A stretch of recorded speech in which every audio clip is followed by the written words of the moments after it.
Hello, everyone. Welcome to this special event, an official side event of the World Food Prize 2020 Borlaug Dialogue on COVID-19 and developing country responses. I'm Rajul Pandya-Lodge, former Director of Communications and Public Affairs at IFPRI, and I'm delighted to moderate the side event. This event will address COVID-19 and developing country responses. Our speakers will share perspectives from around the world, especially Africa south of the Sahara, China, and India. Thank you for joining this special side event, and thank you for those of you who are watching this recording after the event. We are eager to hear from you and to participate in our Q&A session that will follow the brief presentations. Please submit your questions using the chat box at any time. You can follow the conversation on Twitter at #IFPRILive and post questions on Twitter during the Q&A by using the hashtag #AskIFPRI.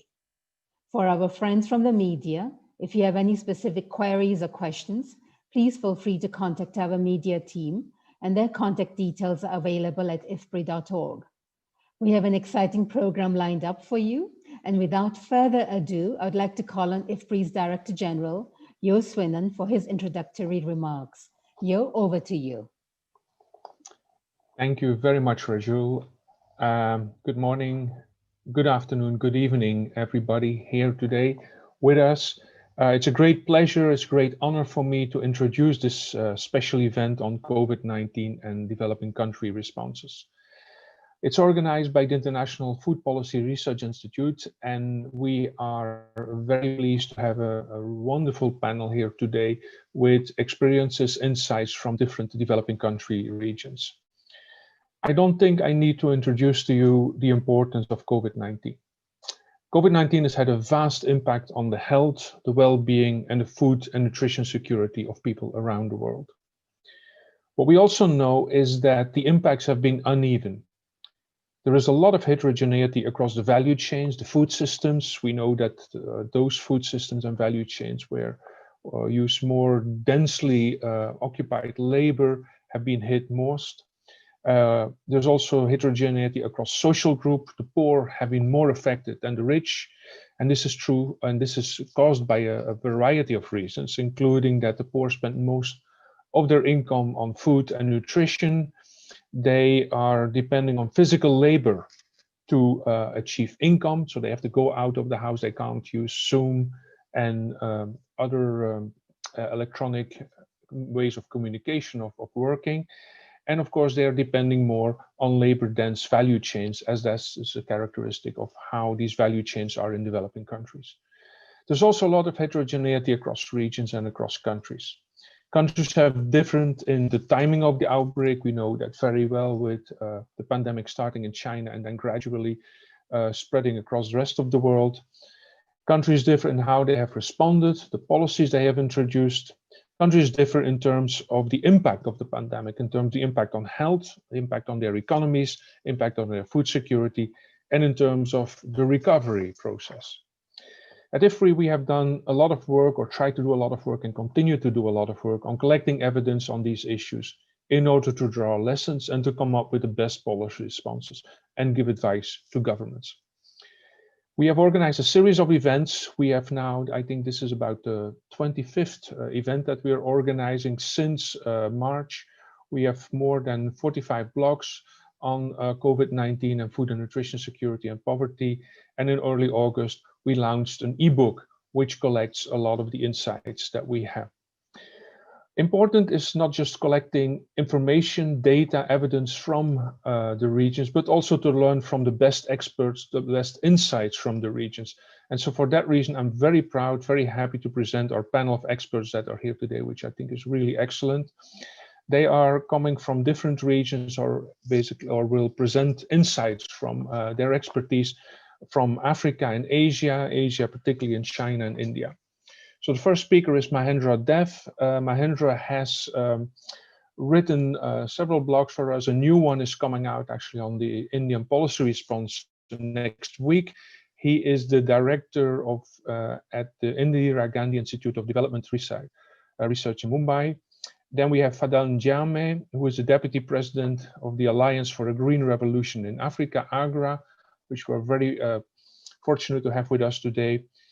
The third speaker is Jemima Njuki. Jemima is currently the Senior Program Specialist and Coordinator of the Growth and Economic Opportunities for Women at the International Development Research Center, IDRC. But I'm very pleased and very honored that she will soon join IFPRI to become the Director for the Africa region at IFPRI.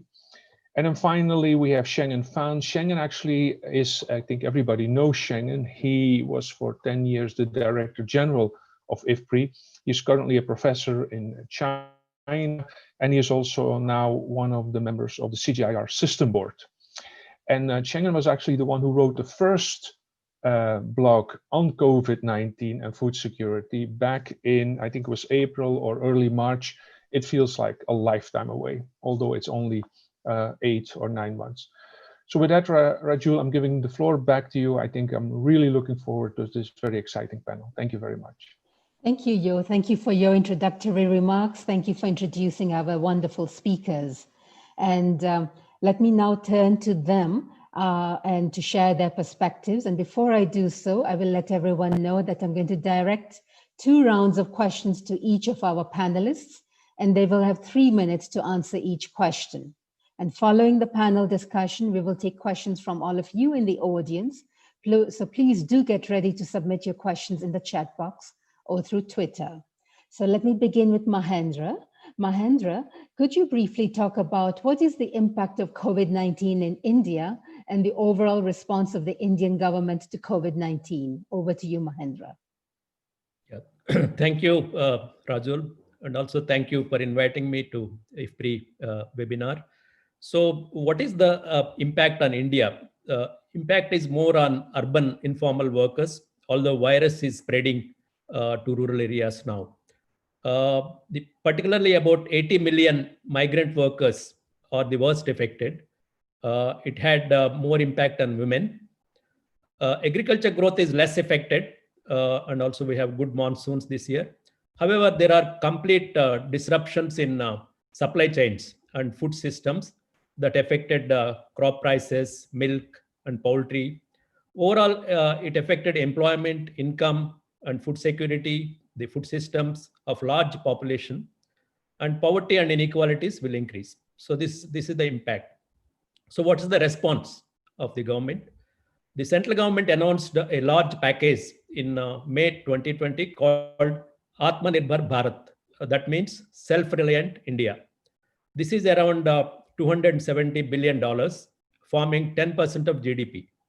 The package consists of several transfers, credit, and agriculture market reforms. So the government used this crisis to push through some reforms. But coming to policy response, there are 4 policy response relevant to employment, health, and food systems. More rural focus is given. The first one is safety nets to help the poor and the vulnerable. In the safety nets, first component is food transfers. So 800 million poor people are given 5 kilograms of wheat and rice and 1 kilogram of pulses per person per 6 months. Later, the same package is given to 80 million migrant workers. On nutrition, nutritious food, including 1 egg, is delivered to children at home. So the second component of safety nets is cash transfers. About 200 million women get 500 rupees per month as cash transfer for 3 months. And 60% allocation increase in Mahatma Gandhi National Rural Employment Guarantee Program. And recently, the cash vouchers are also given to employees. That is about the safety nets. Second one, we also increased the investment in health infrastructure. About 2 billion are allocated. And several state governments also increased health expenditures. And the third one is, small and medium enterprises are also affected. So they were given about $40 billion as allocated as collateral-free automatic loans. On agriculture, the fourth one, several measures were taken to improve food systems. Agriculture fund infrastructure fund of 13 billion is being created. Most important on agriculture are the agriculture market reforms, which may improve food systems and value chains. I will come to that later. In addition, state governments have taken some measures. For example, some programs of food and nutrition security measures are taken by the Kerala government. And similarly, apart from government, private sector and NGOs also helped in the crisis. To conclude, these measures may compensate to some extent the loss of employment, food and nutrition, and improve food systems and the value chains, but this may not be enough. So increase in safety nets or universal basic income and stimulus package for resilience may be needed. The government may have more stimulus packages soon. So with that, I end my presentation. Thank you very much. Mahendra, thank you very much. That was a remarkable précis of important changes that are happening in India. Thank you for sharing that. We'll come back to you in the next round in Q&A. But let me now move at this time to our next speaker, who is Fadel Diame. Fadel, just as I asked Mahendra in the case of India, could you briefly talk about the impact of COVID-19 in Africa and the overall response of African governments, private sector, and farmers to COVID-19? Over to you, Fadel. Thank you so much, Jewel. And again, thank you to IFPRI for inviting us to this very important dialogue. I mean, just building on what Joe said in his introductory remark, the pandemic really manifests itself differently because of the heterogeneity we have across countries, timing, etc. I think in the case of Africa, because we're talking about a continent, it's not one country, 55 countries, spread across several cropping seasons. So to think about the impact of COVID, you have to realize that when it started in March, Southern Africa, countries like Mozambique and Malawi were in their harvesting season. At the same time, East Africa, Kenya, Rwanda, a part of Tanzania have already planted. West Africa was preparing to plant. So most governments managed the tension of, on the one hand, trying to prevent the spread of the disease, which translated into lockdown, limiting mobility of people and goods to start with. And that has significant impact across the board. But obviously the impact differs depending on the cropping season that the country has. To go very fast, some of the impact was basically most of the countries had a lockdown. They closed borders in order to only avoid importation of the disease, but also out of a concern that they may lack food. Another type of measure that happened, another consequence is just the breakdown in the logistics system. Because you have to remember that we are talking about countries who are connected, who are part of a broader trading system and corridor. So when you have a lockdown, it significantly impacted the logistic and the operation of the value chain. Obviously, this affected directly the supply and demand of food and service. So the biggest fear when the crisis materialized in May, that we'll have a combination of low production, low availability, and price increases, which is really a recipe for catastrophe. Now, fast forward, I think one of the good things that happened is most African governments realized that smallholder agriculture and agriculture was so important that it was treated as a special purpose sector. Therefore, were provided exception to allow input to be moved to farmers to make sure that food are moved from excess region to deficit region, and some significant policy measures were taken once each country has made an assessment of the availability of food. So I think the high-level message here is African government responded relatively quickly, and 6 months down the line, we don't have a major crisis. You do have some hunger spots, due mainly to the dysfunction of the value chain, but in general, you don't have a crisis in the magnitude that we're thinking about. One final thing that happened that I want to highlight before I finish is some of these decisions were done as part of a knee-jerk and uncoordinated policy.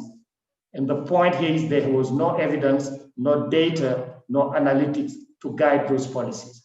And I think that created probably a second wave of problem that we need to address moving forward. I thank you. Fadel, thank you very much for your remarks. Let me, I would like to come back to that in the next round, your last point about evidence. But let me come now to Jemima. Jemima, continuing with the Africa theme, could you briefly talk about some of the continental and country level responses directed towards smallholder farmers and entrepreneurs? Over to you, Jemima. Thank you, Rajul, and thank you so much for having me in the conversation. I think I'll just add on to what Fadel has been saying in terms of the country responses, but to also start off with some of the impacts that we've seen and that we've been tracking on smallholder farmers, especially because we know there have been some challenges, as Fadel mentioned, that there were disruptions in the supply of agricultural inputs and food products, reduced demand, especially because a lot of the informal workers in urban centers also lost their job. Some of the data that was coming through, for example, done by Precision Agriculture for Development was showing, they did some surveys of agro input dealers that were showing that 8 in 10 agro dealers were reporting a decrease in the number of farmers that were actually purchasing inputs, and even those that still had some sales were reporting lower sales compared to before the pandemic. But on the other hand, if you look at the demand side, incomes were also falling. So there's data from Nigeria, for example, showing that 70% of Nigerian households had seen their income fall pre and during compared to the pre-pandemic period. So in a way, you are dealing with both supply and demand issues. And as Fadel said, there was a lot of variations in some countries like Eastern Africa. There was also a locust infestation in Southern Africa. They were just recovering from floods. So governments were not just dealing with the impacts of the pandemic, but also impacts of other vulnerabilities at the same time. So we saw a lot of variations, and we've seen a lot of variation in the way the governments have responded. So I'll talk about two continental responses that I've seen that have really helped, especially smallholder farmers recover. One was a decision by ministers of agriculture of the Africa Union member states that they would actually apply a couple of measures. One is adequate social safety nets, including cash, food, and other social protection measures to protect vulnerable groups, but also to ensure that farmers had adequate access to inputs. And we've seen a lot of countries actually allocating either budgets or external or resources coming from external sources to these issues. And also something Fadel said that was critically important, that immediately after the pandemic, a lot of borders closed. But soon after that meeting, there was actually an agreement that countries would keep their borders open in order to ensure flow of commodities. And that, in a way, has helped a lot in terms of ensuring that households have remained food secure and inputs haven't been disrupted too much. The second continental response that I want to talk about is the continental free trade agreement, because that just around before the pandemic started, there was a lot of conversations about accelerating or expediting that agreement. And what we have seen so far is that because of those conversations, we haven't seen any blanket responses such as import restrictions from any of the African countries. So although borders were closing, these were not policy responses that said, okay, we are not going to import or allow exports from certain countries. And that has been very, very helpful. So there hasn't, although there were some ad hoc restrictions, this did not become a policy decision across the continent. So those two things, I think, have contributed a lot to the way different countries have responded. But accompanying these continental responses, of course, have been very country-specific responses. And I'll just talk about two from Kenya, where I'm currently sitting. There is a huge effort because of the disruption of movement between rural and urban areas. One of the decisions that the country made was that, of course, agriculture would be treated as one of the critical sectors, but also that the government started what they called a 1 million household urban food production system. That has really helped to keep, especially the supplies of nutritious foods like vegetables in urban areas consistent. The second thing they are doing is there was, and this is my last point, that there was a loan from the World Bank of $1 billion and an explicit decision by the Kenya government that they would use 500 million USD of that loan to actually get input to smallholder farmers through a voucher system. So very, very specific responses that are geared towards addressing, making sure agriculture keeps going, as well as making sure that urban households keep a reliable supply of nutritious foods. Jemima, thank you very much for sharing both the continental responses and a specific response from one country, Kenya. Ushengen, I come to you next. What lessons can China share with other countries on how to cope with and respond to COVID? Over to you, Ushengen. Yeah, well, the COVID began to emerge in Wuhan in January. So the city was declared a lockdown. Then immediately we knew that something is going to happen on our food system. So a bunch of researchers and policy analysts formed an online group to discuss what can we do to really avoid certain potential crisis. So indeed, in February was the worst month here in China. So food prices went up by 8% compared to the pre-crisis level. The meat price particularly went up quite a bit, by 13%, seafood by probably 8%, and the vegetables by 26%. So you can see the food prices went up in February. Now, obviously, there are many reasons because of the lockdowns. The poultry industry, the livestock sector has been severely disrupted because they cannot get the inputs. The laborers couldn't come to work and they couldn't sell the products. The rural migrants, 290 million rural migrants couldn't go back to their work, and many of them, 30% of them couldn't go back, lost their income, lost their jobs, and their wages also went down by 6%. Then SMEs, many of them couldn't function, probably 80% of them were very much affected.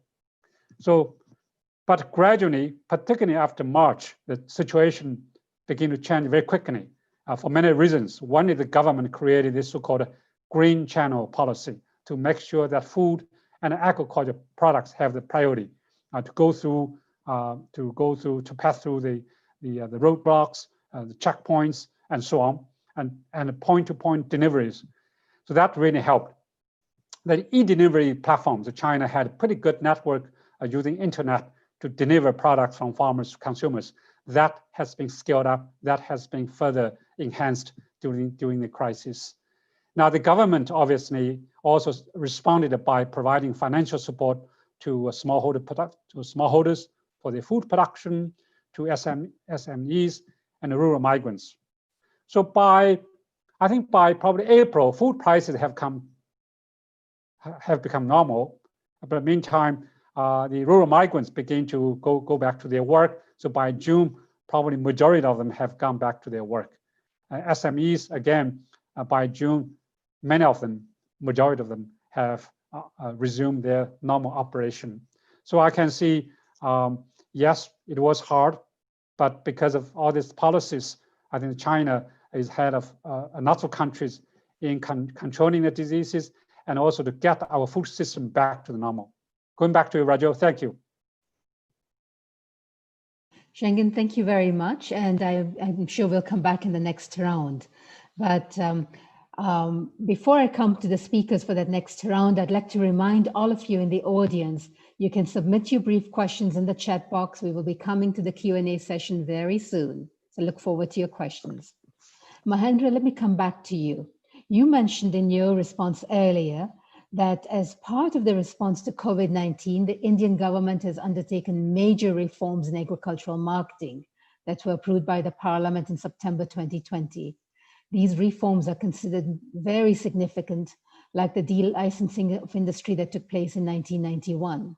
Could you talk about what are some of the likely benefits to agriculture and value chains? Because you had mentioned the complete disruption of those. So over to you, Mahendra. Yep. Thank you, Rajul. So as part of response to COVID-19, the Indian government undertook agriculture market reforms for better prices to farmers and improving food systems and supply chains. So the Parliament passed these three farm bills, which became law in September 2020. The first farm bill is on trade, which offers greater choice to farmers to sell their produce for better price discovery. Earlier, the farmers were selling to regulated markets called Agricultural Produce Marketing Committee, or APMC, which was inefficient as it was dominated by the traders, middlemen, and also they imposed taxes. Now they can sell anywhere. The new bill gives freedom to sellers and buyers, and there are no taxes or licenses outside APMC system. The second bill relates to contract farming, which has been legalized now. Farmers can sign contracts with processors, aggregators, wholesalers at mutually agreed crop prices. So what about smallholders? The small and marginal farmers, 86% of the total, can't compete with the big corporates in bargaining. So the farmer producer organizations can help the small farmers, and the government is planning to set up 10,000 farmer producer organizations across the country. The third bill is amending the outmoded Essential Commodities Act 1955, which was hurting the farmers by discouraging private investment in storage. The new bill removes stockholding limits on several commodities, except under extraordinary circumstances, such as war or natural calamities. Is it the 1991 movement? There have been extreme reactions to the three farm bills. Some say that these are similar to the 1991 movement of economic reforms, while some others completely condemn these new bills. But of course, the truth lies somewhere in between the extreme views. There are, however, concerns and uncertainties on farm bills. Some sections of the farmers, particularly in Punjab and Haryana, have started protests. So there are two concerns. First, they think a minimum support price system called MSP, particularly for rice and wheat, may be removed. The second concern is that farmers will be at the mercy of corporations and retailers. Another view is that the reforms may not work unless you have developed the private markets and infrastructure outside APMC. So to conclude, whether it is the 1991 movement or not, the farm bills passed by the Parliament are in the right direction, and farmers can have better prices, and food and value chains can be strengthened. Central and state governments have to work because agriculture is state subject. They were to work closely in a federal setup for the success of these reforms. And more communication to the farmers on the farm bills is needed. Thank you very much. Mahendra, thank you very much. This is absolutely fascinating, a pivotal moment for India and for those of us in the rest of the world also. So we'll come back to you in a short while on that. But let me now move to Fadel. Fadel, towards the end of your remarks, you mentioned the importance of data and analytics, or rather the lack of attention paid at that time. So let me ask you, what roles do AGRA and its PIATA partners where PIATA stands for the Partnership for Inclusive Agricultural Transformation in Africa, what role do all of you play in the generation of data and analytics for the decisions to support countries' policies and programs? Over to you, Fadel. Thank you so much, Raju. I think the COVID pandemic has really surfaced the need for resilience of our food and health system. And at the basis of that is access to timely and useful information. I think what we're talking about here in Africa, most of our countries are net buyers of food. So as different countries are making the decision whether to close their border, open it, buy or sell, having reliable data on prices, on production, on commercial flow, on what is at stock is crucial. I think one of the first things we AGRA did through the leadership of AGRA is to engage with the Minister of Agriculture and Permanent Secretary, just to get a sense of how they understand their own problem and how they are building their own response. Out of that dialogue, we realized that very few countries have more than 3 months of food reserve if things continue the way it was. Having that information is crucial for planning. So it made the issue of strategic food reserve central in our dialogue with many countries. Several countries reach out to AGRA and other organizations, IFPRI and others, to make sure that they have the tools, not only to assess the needs, the opportunities, so that they can make proper policy decision in terms of production, importation, etc. And I think this is what made the issue that my colleague Jamia was talking about of cross-border trade and regional continental free trade so important, because when some countries have shortages, you have surpluses in other countries. So the importance of data at the country level, at the farm level, to be able to plan their own production process based on what the market needs is crucial. I would just highlight 3 key instruments that AGRA and partners have worked on. The first one is around the strategic food reserve, working with some countries like Kenya and others to make sure that they bring proper reform to make sure that the decision to buy, sell, and manage those reserves are based on evidence and market, not on political decision or administrative decision. Second element is having proper food balance sheet initiative, both at the country level, but also at regional level.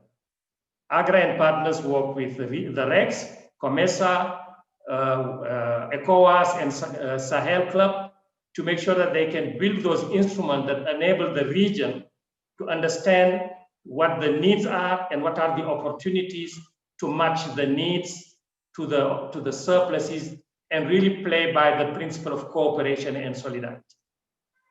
The third example I would like to give is the food security monitor that AGRA is working on, with support from our partner from the United Kingdom, the new office of the Foreign Commonwealth Office, which is the old DFID.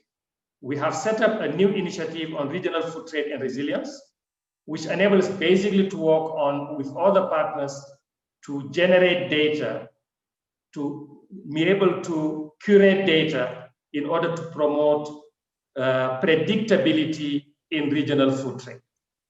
An example in case is Kenya did what we call a food security war room, which basically emphasized creating a partnership across all stakeholders, government, private sector, not only to collect data, to analyze it, but also to support decision-making.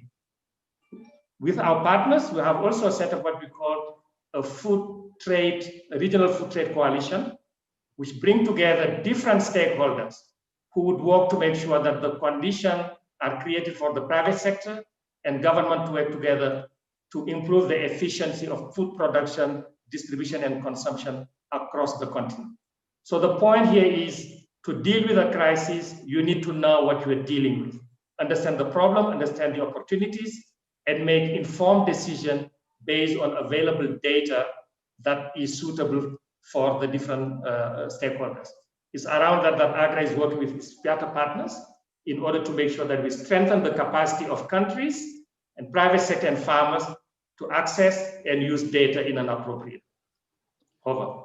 Thank you, Fadil. Jemima, let me come to you. Given the differential impacts of COVID-19 on women and girls, and Mahendra also alluded to that earlier for India, how gender responsive have the responses of African governments been, or how can they be more gender responsive? Over to you, Jemima.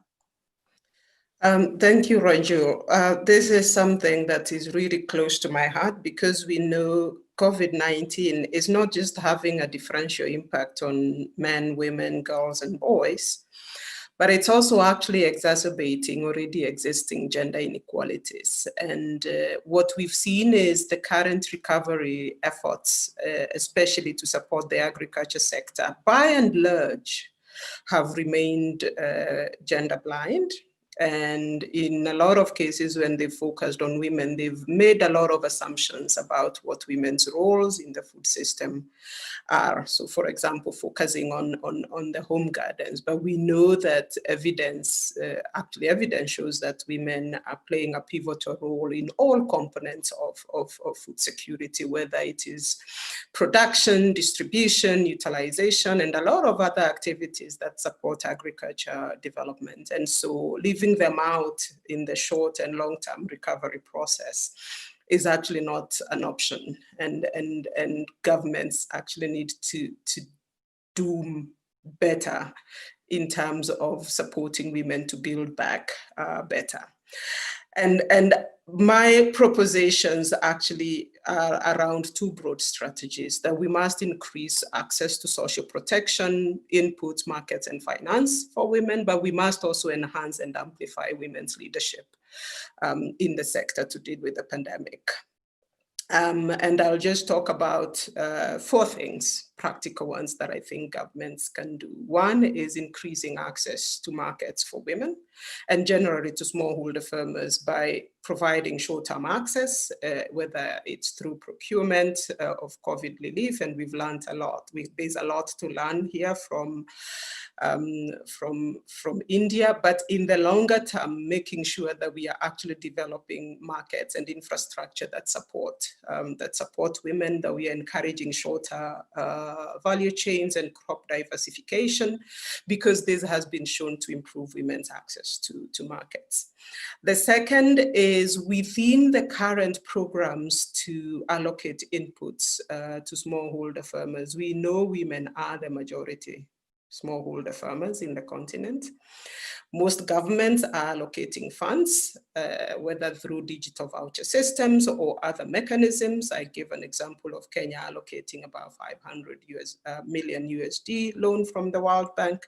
But a lot of these have no specific targets for women. And yet we know that if we do a voucher system to allocate inputs with women's lower access to mobile phones, that we actually run the risk of leaving them out. So these are actually practical things that we can think about in terms of how do we get access to women farmers. The same thing, the third thing I want to say is cash transfers.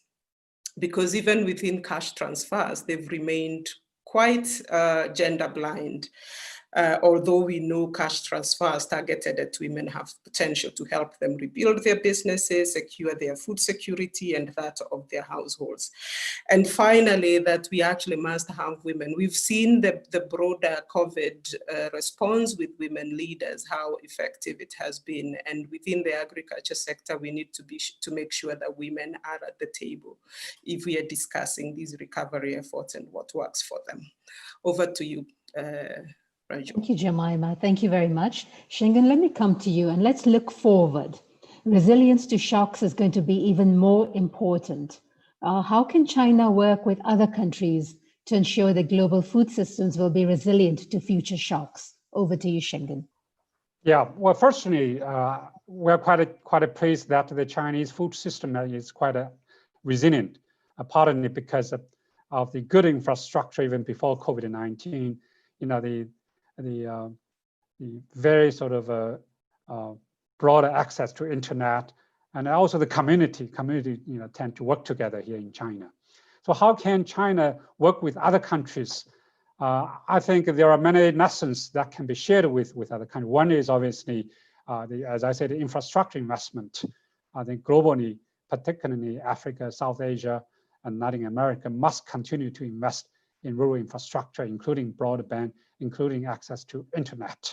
We know that when the people have good roads, good access to internet, they are very resilient to shocks, including COVID-19.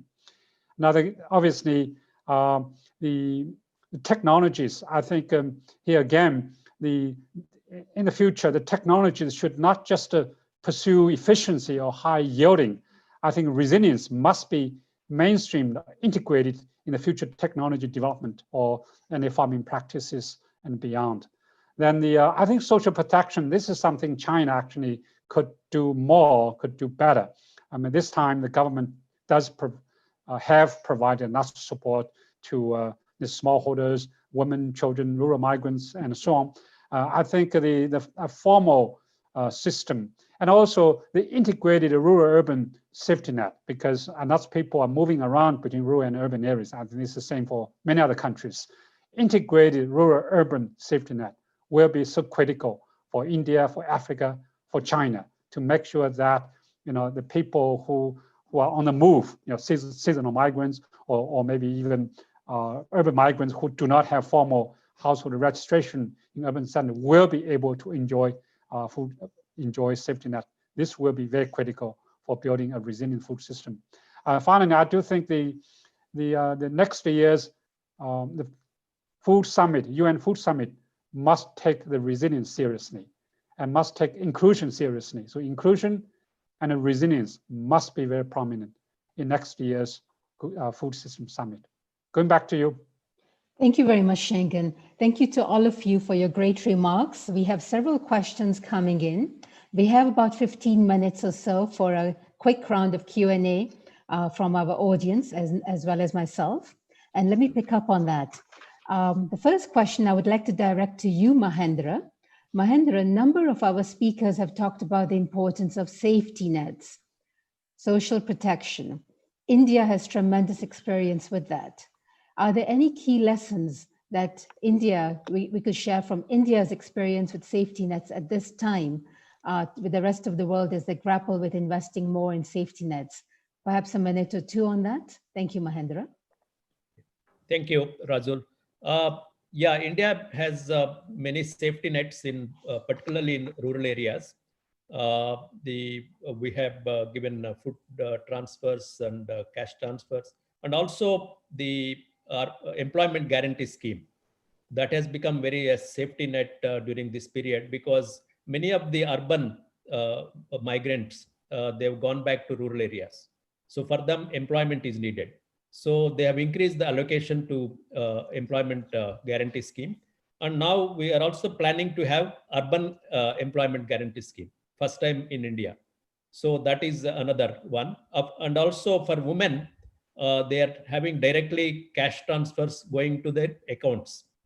So some of these measures like the food transfers, cash transfers, employment guarantee schemes, I think they are relatively working well. Although India is constrained by fiscal deficit and those kind of things. Thank you very much, Mahendra. I would like to direct the next question to Fadel. Fadel, this is a combination set of questions. Ushengen mentioned the importance of resilience. This question comes in partly from Nur Hussain Said Yusuf, that Africa has lost a lot of economic advantages with the emergence of COVID-19, and the lockdown has intensified the food scarcity in the region, and including with problems like flooding in Sudan, locust swarms in Ethiopia. The question is, what preparations must we take to address those communities? And related to that, how do we strengthen the resilience of African smallholders to shocks? What policies do we need? And what technical innovations can we scale up? Combination question for you, Fadel, around strengthening resilience of African smallholders.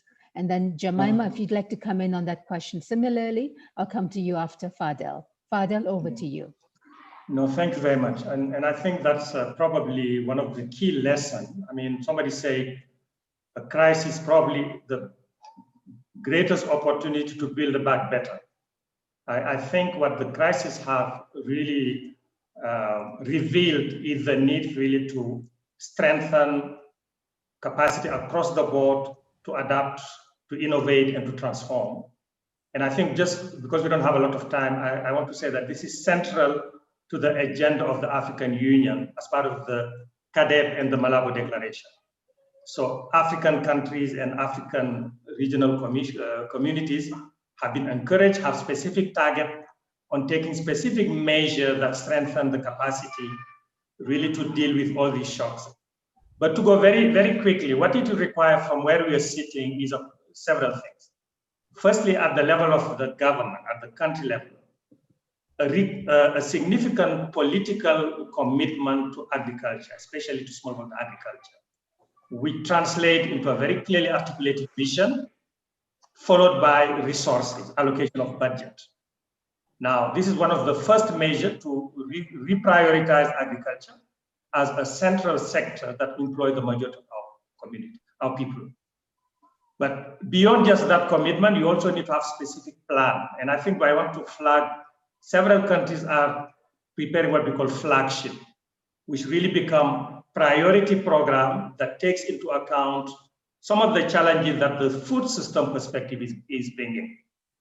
Healthy diet, which compel you to go just before producing, but producing quality food in a sustainable way that is accessible and that provide employment opportunity to youth, women, and the marginalized community. For this to happen, you need significant public investment. As Ushengen was talking about earlier, you need significant public investment in infrastructure, research, and all farmer-facing, but you still mainly need a partnership with the private sector.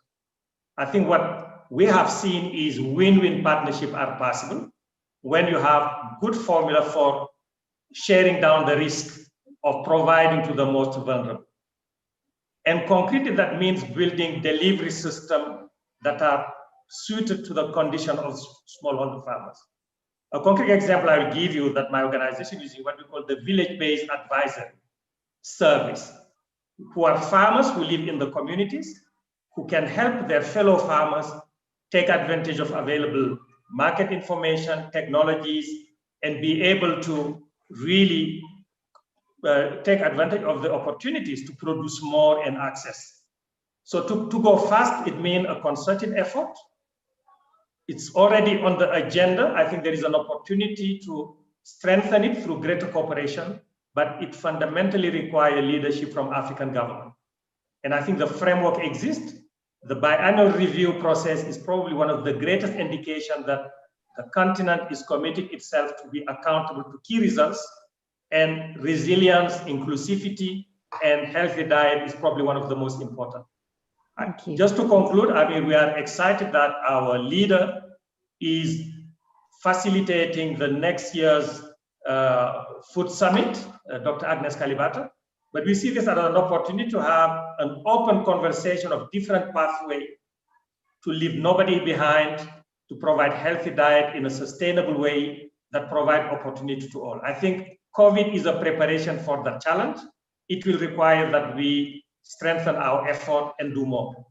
Thank you. Thank you very much, Fadil. Jemima, would you like to add any remarks on that front of resilience in Africa?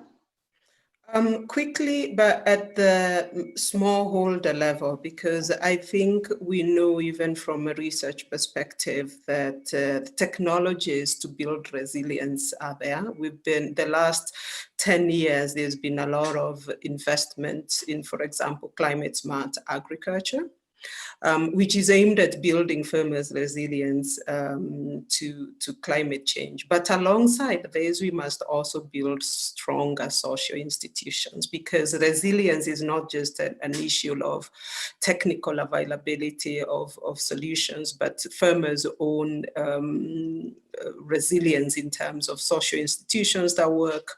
We must diversify our production systems and actually ensure that farmers have the necessary tools and resources. One of the things, of course, that we should all worry about is the huge number of people in the continent that do not have access or cannot afford healthy diets. And so even as governments make investments investments, we need to be making investments in the right things, and making sure that farmers are producing, that urban consumers are having access to health. Thank you. Thank you, Jemima. I think we've lost Jemima's connection for a moment. Let me come then to Ushengen Fan. Ushengen, you talked about some of the key lessons from China. Let me ask you, from your experience with Africa and Asia, what questions should policymakers be asking? What information should they be seeking? And from the experience of China, what would you advise African and Asian governments to ask? Ushengen, over to you. Yeah, well, there are many questions to ask, obviously. One is, okay, obviously, this time the food system has been a victim of the COVID. But to some extent, the food and agriculture have also contributed to that. You know, the wet market, the zoonotic diseases.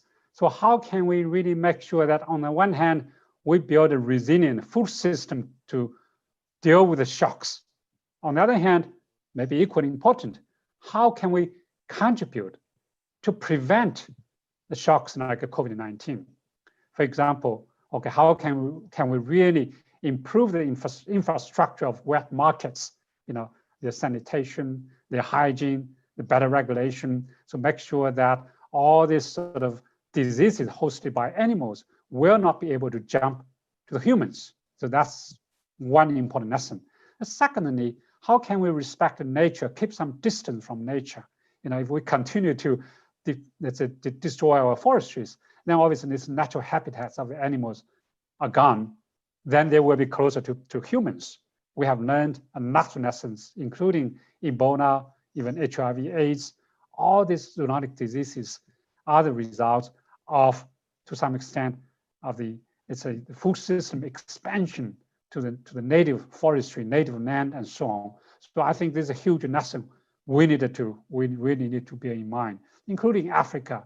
You know, I think China, probably Brazil, Indonesia, they have already gone that stage, but Africa in particular, they still have a lot of natural forestries, tropical forestries. How can we really protect them, you know, to help us to sink the carbon there, and in the meantime to make sure that all these animals, you know, will be in their own, let's say, safe zones without, let's say, intruding humans' life. So I think this is the important lesson for everybody to think of, including Africa and South Asia. Thank you very much, Ushengen.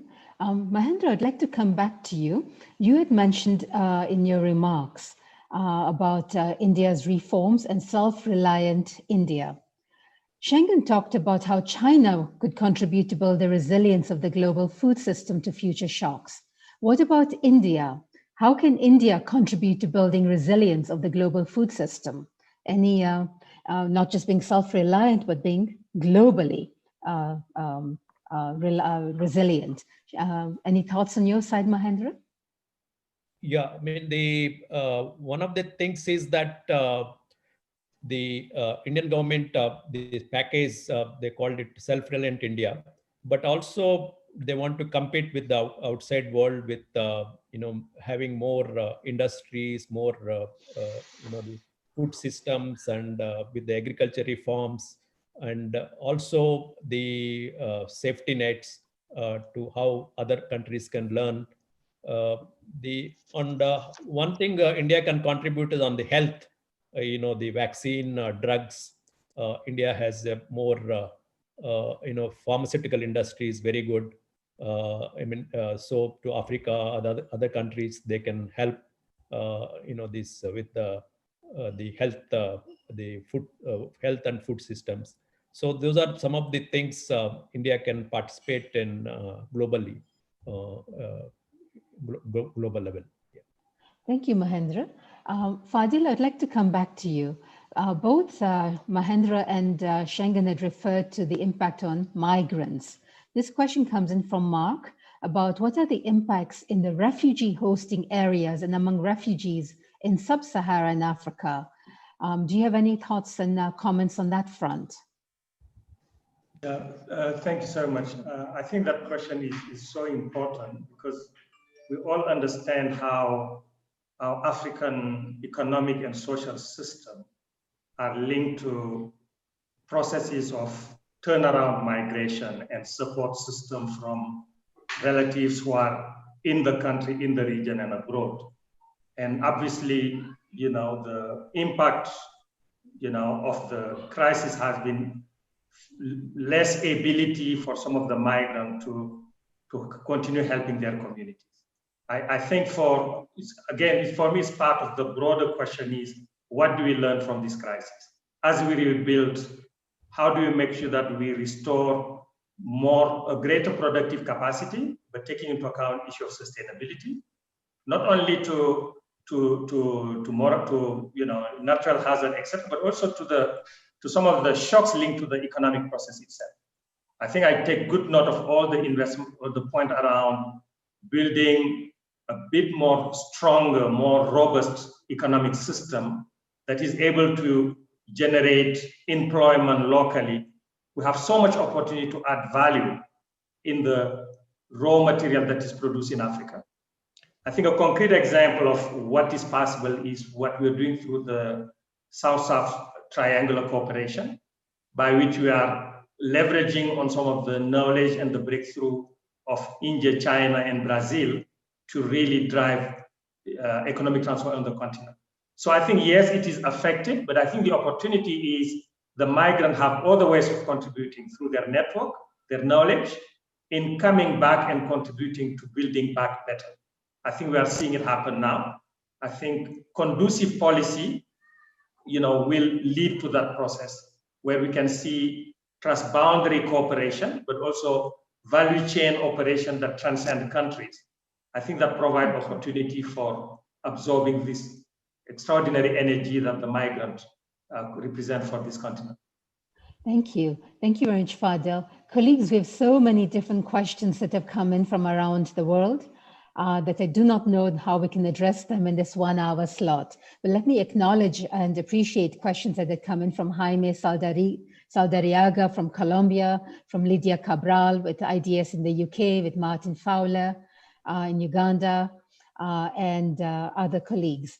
At this time, I would like to come back to our speakers, and I would like to ask them in their closing remarks if they would like to very briefly make their sort of quick closing statement, 20 seconds to 30 seconds, and I'll take them in the same speaking order they were in, which is Mahendra, followed by Fadel, Jemima, and Ushengen. So with that, let me call on Mahendra for your message, and then we'll seamlessly transition to the rest of the speakers. Mahendra, over to you. Yeah, basically 4 things are needed. One is, of course, to continue the safety nets and also introduce urban employment guarantee scheme.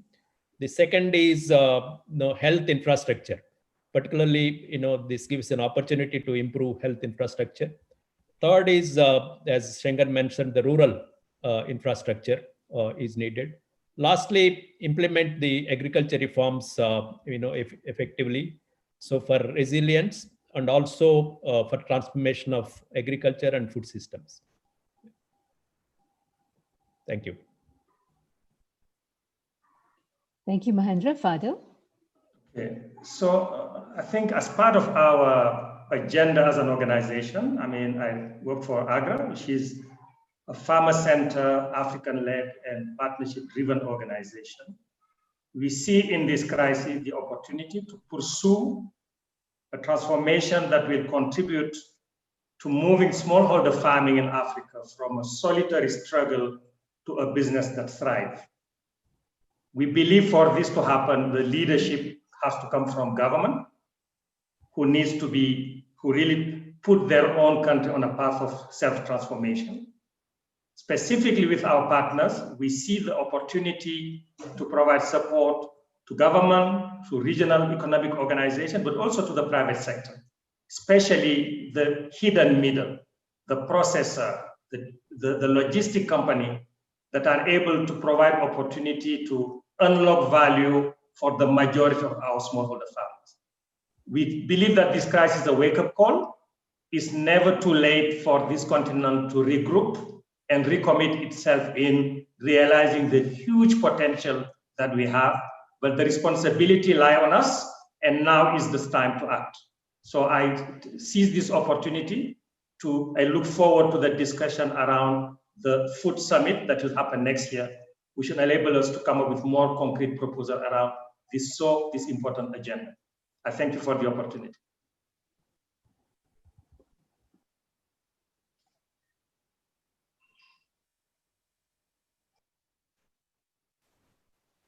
Please go ahead, Jemima.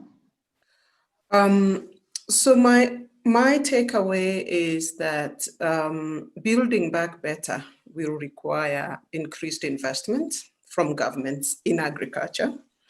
We'll need to build stronger partnerships between farmers, smallholder, small and medium enterprises, private sector, and others. But all this has to be underpinned by making sure we are inclusive, that we are striving for equity, and that women's leadership in the recovery and response effort must be included. It is a huge opportunity for us. Let us not waste it. Thank you, Ushengen. Yeah, we live in one world. So the diseases do not need a passport to go across countries. So we must work together. The UN has its role to coordinate different countries' action, including trade, investment, knowledge, and data. Then the international organizations like World Life Funds, even CGIAR have their jobs to do as well. Then equally important is the national governments, so their leadership by bringing people, communities, as well as different ministries together to tackle these challenges we have never seen before. The communities, as I said, communities play a huge role against shocks to build a resilience against any shocks. I think the most important is it is everybody's responsibility to make positive changes. For example, our diets have to be sustainable, has to be nutritious, and our behavior, for example, social distancing, we got to respect others. And then finally, we have to build a tradition culture to help each other, to help our neighbors, to help the people who really in need. So by working together, we can truly build a resilient, maybe inclusive, as well as a more prosperous world. Thank you, Rachel. Thank you. Thank you to all our speakers, to Yo, Mahendra, Fadel, Jemima, Ushengen. All of you were brilliant, focused, had innovative things to say, and were very disciplined with time. Thank you to the participants, and thank you to all of those who facilitated the side event of the World Food Prize 2020 Borlaug Dialogue. Please join IFPRI next week for 2 virtual policy seminars. October 20, the 2020 African Agricultural Trade Monitor will be launched. And on October 22, there will be a discussion on the political economy of COVID-19, impacts on agriculture and food policies. We hope to see you then. In the meantime, thank you, everyone. Stay well and stay safe. Thank you. Thank you. Thank you very much. Yeah. Very good. Yeah. Wonderful.